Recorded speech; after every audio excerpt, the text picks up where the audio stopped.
देखिए इस क्वेश्चन में क्या है कि एक टावर दिया हुआ है और टावर की जो हाइट दी हुई है आपको वो दी हुई है 240 metre. Height of the tower is 240 metre, ठीक है। और यहां से एक बॉल को प्रोजेक्ट किया गया, यहां से एक बॉल को प्रोजेक्ट किया गया 10 मीटर पर सेकंड की स्पीड से, 10 मीटर पर सेकंड की स्पीड से एक बॉल को प्रोजेक्ट किया गया। और एक बॉल को कितनी स्पीड से प्रोजेक्ट किया गया इसमें? 40 मीटर पर सेकंड की स्पीड से, राइट। दो बॉल्स हैं, एक तो बॉल ए है और एक बॉल बी है। एक को 10 मीटर पर सेकंड की स्पीड से और दूसरी बॉल को 30 मीटर पर सेकंड 40 मीटर पर सेकंड की स्पीड से प्रोजेक्ट किया गया, राइट। अब सुनो, इसके अंदर जो है ना, यहां पर यह बताना है कि यहां पे ए के रिस्पेक्ट में बी का एक्सटी ग्राफ बनाना है। ए के रिस्पेक्ट में बी का एक्सटी ग्राफ बनाना, कौन सा सही होगा? तो एक काम करो, इसमें ए के रिस्पेक्ट में करना है तो ए को रोक दो।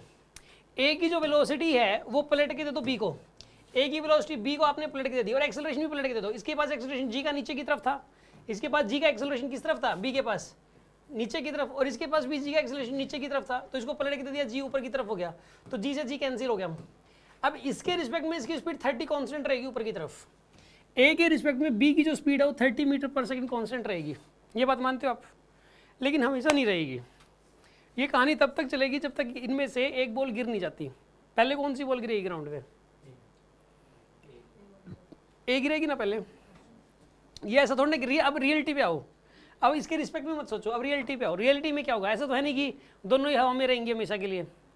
पहले रियलिटी में ए वाली गिरेगी, फिर थोड़ी देर बाद बी वाली गिरेगी। कितने टाइम के बाद गिरेगी? एक्स्ट्रा कितना टाइम लगेगा? इसकी स्पीड रियलिटी में आओ, रियलिटी में इसकी स्पीड 40 थी, तो ऊपर जाके यहाँ तक आने में 8 सेकंड लगेंगे इसको यहाँ से यहाँ तक आने में 2 सेकंड लग जाएंगे। मतलब ये बी वाली जो है ना, इसको टाइम लगेगा गिरने में। ए वाली पहले गिर जाएगी और बी वाली बाद में गिरेगी। मतलब सुनो बाप, यानी कि ए के रिस्पेक्ट में बी की स्पीड 30 तब तक ही कांस्टेंट रहेगी जब तक ए वाली गिर नहीं जाती, क्योंकि हमने ए का जो जी है वो भी तो पलट के दे रखा है बी को। लेकिन बाद में तो इसके पास एक्सेलरेशन ड्यू टू ग्रेविटी रहेगा ही नहीं, खत्म हो जाएगा क्योंकि गिर चुकी है ये।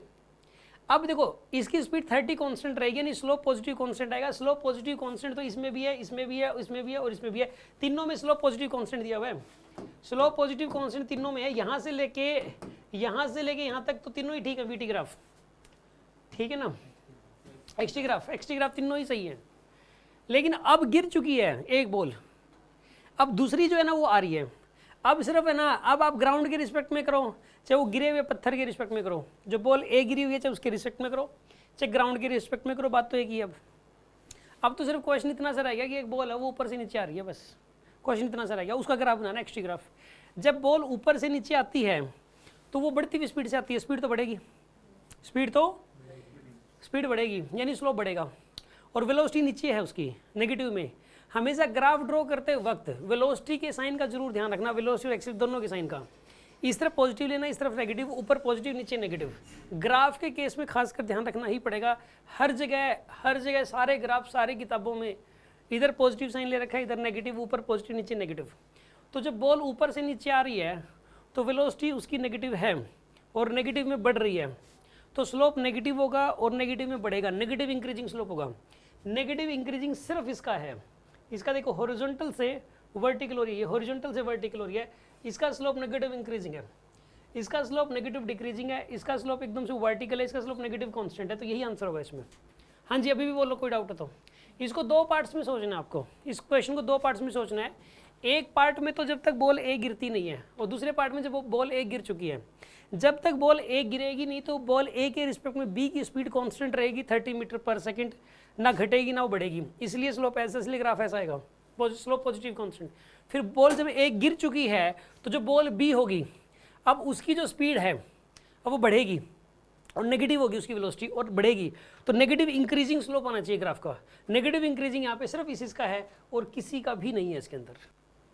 यस, अभी समझ में आया कि नहीं आई बात आपको? यस, कोई डाउट हो तो बताओ इस बात में, कोई शक?